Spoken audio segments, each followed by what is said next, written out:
हे लक्ष द्या रे इकडे. चला, पहिली मेथड कोणती आहे? अवयव पद्धत.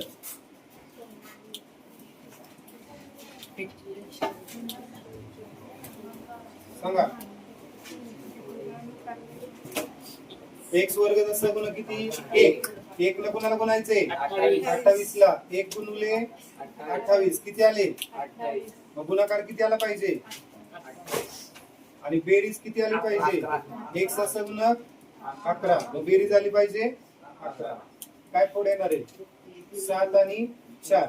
7 चोक 28 आणि 7 अधिक 4 11. एक्स वर्गचा सगुणक काय आहे?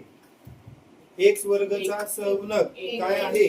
1 आहे. मग तुमचं उत्तर काय येणार आहे? अधिक 7 च्या ऐवजी वजा 7 आणि अधिक 4 च्या ऐवजी म्हणजे जी कोड आहे ते तुमचं काय असतं? उत्तर असतं. आता नीट लक्ष द्या. काय करायचंय? इथं एक्स वर्ग तसंच 11x ची कोड काय येणार आहे? 7x अधिक 4x अधिक काय आहे? 28 बरोबर 0. सर्वांनी बोलायचे बरं का. विचारलेल्या प्रश्नाचं उत्तर द्यायचं. आता हा एक ग्रुप करायचा, हा एक ग्रुप करायचा. सांगा याच्यामध्ये कॉमन कोण आहे? एक्स. जर इथं एक्स कॉमन घेतलं तर काय राहिलं? एक्स अधिक इथला एक्स केला तर काय राहिलं? 7. बरोबर. पुढं आता इथं 4 आहे, एक्स आहे. इकडे एक्स आहे का? नाही. पण 4 आहे का इथं? 4 7 28 म्हणजे 4 आहे का? मी कॉमन काय घेऊ शकतो? 4. राहिलं काय? एक्स अधिक यातलं काय राहिलं? 7 बरोबर 0. जर हे एक्स अधिक 7 आहे ना, इकडे बी करणार एक्स अधिक 7. नाही आलं तर आपलं चुकलं. यायलाच पाहिजे. हा पुढं यातनं आणि यातनं कॉमन काय निघणार? एक्स अधिक 7. एक्स अधिक 7 कॉमन घेतला, कोण राहिला? एक्स राहिला. आणि इकडचं एक्स अधिक 7 घेतलं काय राहिला? 4 बरोबर काय आलं? 0. आता मला सांगा काय इथं? एक्स अधिक 7 बरोबर 0 किंवा एक्स अधिक 4 बरोबर 0 म्हणजे काय येईल? एक्स बरोबर वजा 7 किंवा काय ना एक्स बरोबर वजा 4. फक्त हा कंस 0 येऊ शकतो किंवा हा कंस 0 येऊ शकतो. कळलं का? तुमचं उत्तर काय आलं? वजा 7 वजा 4. समजलं? एक्स वर्ग अधिक 11x अधिक 11x अधिक 28 बरोबर 0. आता हे वर्ग समीकरण कम्पेअर करायचं. पुन्हा कम्पेअर करायचंय. सांगा पुन्हा कम्पेअर करायचंय.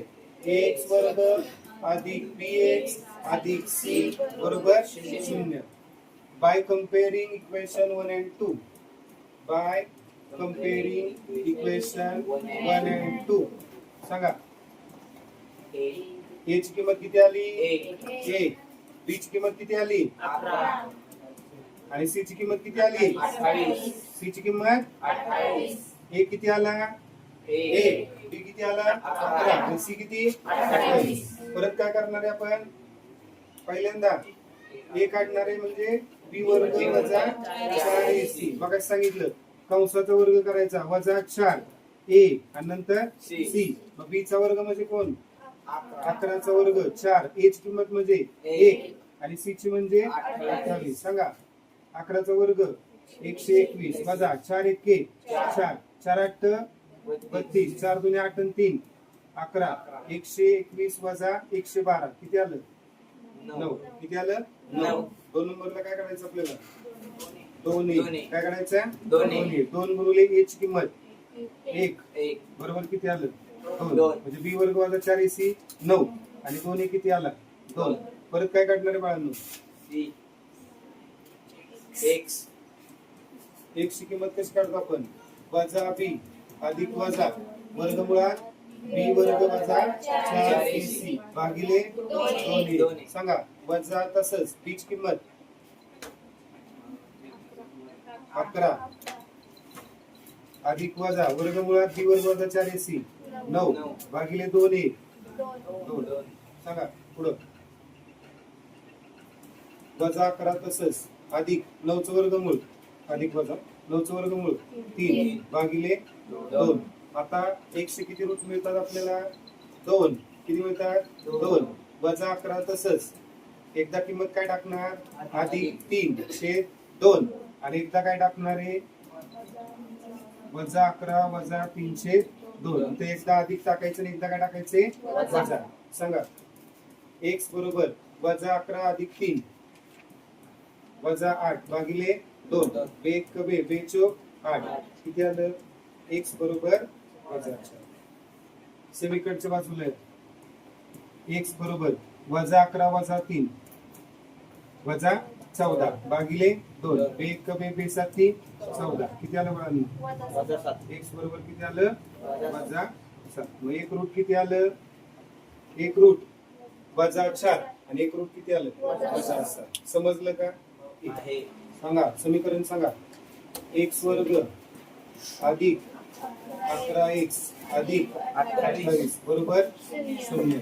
पहिल्यांदा वर्ग समीकरण आहे का आहे. हे उजव्या बाजूला 0 आहे का आहे. x वर्गाचा सहगुणक 1 आहे का आहे. म्हणजे ऍडजस्टमेंटची गरज नाही. x ला कोणी गुणले 11 न त्याला काय म्हणणार आहे तुम्ही 2a म्हणजे 2a ची किंमत किती आली पुढं a बरोबर किती आलं बाळांनो 11/2. नंतर काय काढायचा a चा वर्ग म्हणजे 11/2 चा वर्ग 11 चा वर्ग 121 2 चा वर्ग 4 म्हणजे a वर्गची किंमत किती आली a वर्ग किती आला 121 भागिले 4. नीट लक्ष द्या. आता परत समीकरण लिहायचं. समीकरण काय x वर्ग अधिक 11x हे जो a वर्ग आहे तो काय करायचा एकदा प्लस करायचा. काय करायचा प्लस करायचा. नंतर काय करायचा मायनस करायचा. आणि स्थिर पद काय 28 28 चा छेद किती 1 बरोबर 0. इथपर्यंत काय अडचण आहे का परत सांगा. हे वेगळं करायचं हे वेगळं करायचं. सांगा x वर्ग अधिक 11x अधिक इथं काय करायचे कंसाचा वर्ग 121 चा वर्गमूळ किती 11 4 चा वर्गमूळ किती 2 इकडच्या बाजूला इकडे वजा द्यायचा 4 1 इथं बरोबर 0 ला 1 न 121 ला गुणलं 121 4 न 28 ला गुणलं 28 चौक किती आलं 112 किती आलं 112. नीट लक्ष द्या. इथं आता x वर्ग 1 नाही हे याच्या ऐवजी काय करायचंय कंसाचा वर्ग. पहिलं पद काय x आणि दुसरं पद काय 11/2 काय 11/2. डायरेक्टच विचार जास्त करायचं नाही. इथं काय येणार 11/2 पुढं हे वजा 121 आणि अधिक 112 काय येणार आहे -9/4 बरोबर किती 0. पुढे सांगा x अधिक 11/2 चा वर्ग वजा याचं काय करायचं आपल्याला वर्गमूळ घ्यायचे. काय घ्यायचे वर्गमूळ. वर्गमूळ किती येईल 9 च 3 4 च वर्गमूळ 2 आणि त्या कंसाचं काय करायचं वर्ग. आता लक्षात घ्या एकाला काय म्हणणार आहे याला काय म्हणणार आहे तुम्ही a याला काय म्हणणार आहे b. थोडक्यात काय आहे a वर्ग वजा b वर्ग काय a वर्ग वजा b वर्ग एका कंसात बेरीज एका कंसात वजाबाकी. मग इथं काय करायचंय डायरेक्ट एका कंसात बेरीज एका कंसात वजाबाकी बरोबर 0. सांगा x अधिक 11/2 अधिक किती आलं 302. इथं x अधिक 11/2 वजा 302. मग याचं उत्तर 0 येईल किंवा याचं उत्तर 0. सांगा x अधिक 11/2 अधिक 302 बरोबर 0 किंवा किती येणार x अधिक 11/2 वजा 302 बरोबर 0. पुढं x बरोबर हे अधिक 11/2 पलीकडे गेल्यावर वजा 11/2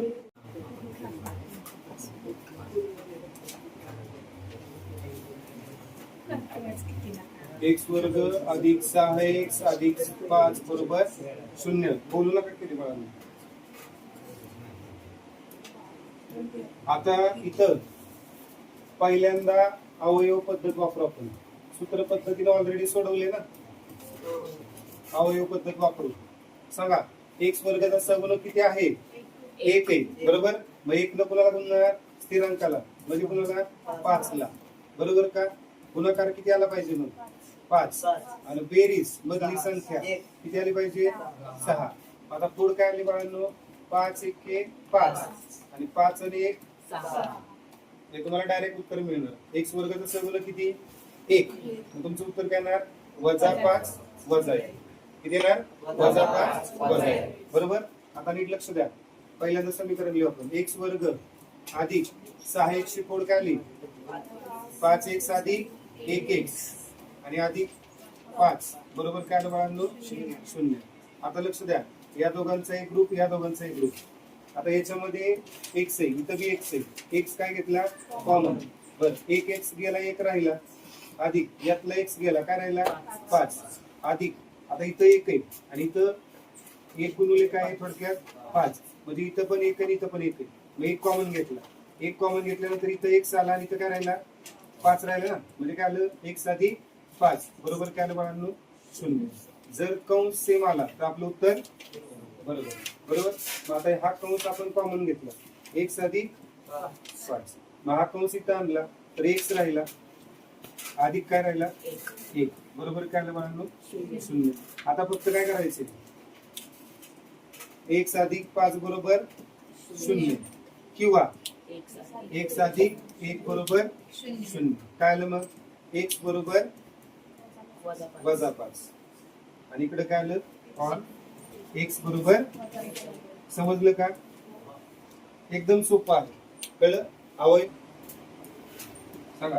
x वर्ग अधिक 6x अधिक 5 बरोबर 0. पहिली गोष्ट, समीकरण 1 मध्ये उजव्या बाजूला 0 आहे का? आहे का? आहे. बरोबर. त्याच्यानंतर वर्ग समीकरण आहे का? आहे. x वर्ग जसा गुणक काय? 1. मग इथे ऍडजस्टमेंटची आवश्यकता आहे का? नाही. कशी आहे? अरे इथं जर 2 असेल 3 असेल तर 2 न भागा 3 न भागा ना. इथे 1 आहे म्हणल्यावर डायरेक्ट सोडू शकतो. x चा सहगुणक काय घ्यायचं आपल्याला? x चा सहगुणक काय घेणार आपण? 2a. 2a बरोबर किती आलं बाळांनो? 6. मग a बरोबर किती आलं? 6 भागिले 2. मग a बरोबर किती आलं? 6 किती आलं? 3. मग इथं a ची किंमत मिळाली की काय काढायचा? a चा वर्ग म्हणजे काय? 3 चा वर्ग बरोबर किती आलं? समजलं का? बरोबर. a चा वर्ग काढला की बाळांनो काय करतो आपण? सांगा. हे जे समीकरण आहे का नाही, हे x वर्ग अधिक 6x त्याच्यामध्ये 9 काय करायचे? हा? x वर्ग अधिक 6x अधिक काय करणार? 9 वजा काय करणार? 9 आणि शेवटचा स्थिरांक काय आहे? अधिक 5 बरोबर काय आलं? 0. म्हणजे जे ऍडजस्टमेंट आहे का नाही a वर्गची ती तर आपण घेणार आहे 9 वजा 9 बरोबर. आता मला सांगा, हा एक ग्रुप घेतला, हा एक ग्रुप घेतला, इथं काय मिळेल सांगा? x वर्ग तसाच 6x तसाच अधिक 9 च्या जागेवर काय येणार आहे? 9 चा वर्गमूळ किती? 3 म्हणजे 3 चा वर्ग. 3 चा वर्ग म्हणजेच काय? 9 आणि वजा 9 अधिक 4 वजा 9 अधिक 5 किती आला? वजा 4 आला ना. बरोबर 0. आता काय करा? याच्या जागेवरती काय लिहिणार आहे? कंसाचा वर्ग. पहिलं पद काय आहे? x आणि दुसरं पद काय आहे? 3. मग x अधिक 3 चा वर्ग वजा 4 च इथं बी वर्ग आणायचे ना. मग 2 चा वर्ग. आता बघा, हा झाला a आणि हा झाला b. मग a वर्ग वजा b वर्ग काय असतं? एका कंसात बेरीज, एका कंसात वजाबाकी. a अधिक b, a वजा b. म्हणजे इथं काय करणार आपण? एका कंसात बेरीज आणि एका कंसात बरोबर काय ना? 0.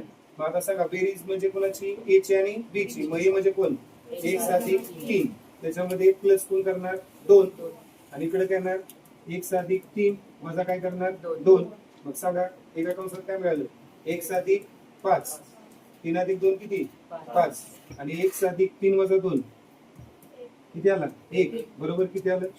0. मग काय ना याची याचं उत्तर 0 किंवा याचं उत्तर 0.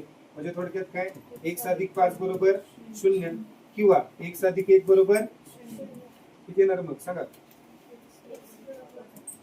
x बरोबर किंवा x बरोबर कोणत्याही पद्धतीने सोडवा, तुमचं उत्तर बदलणार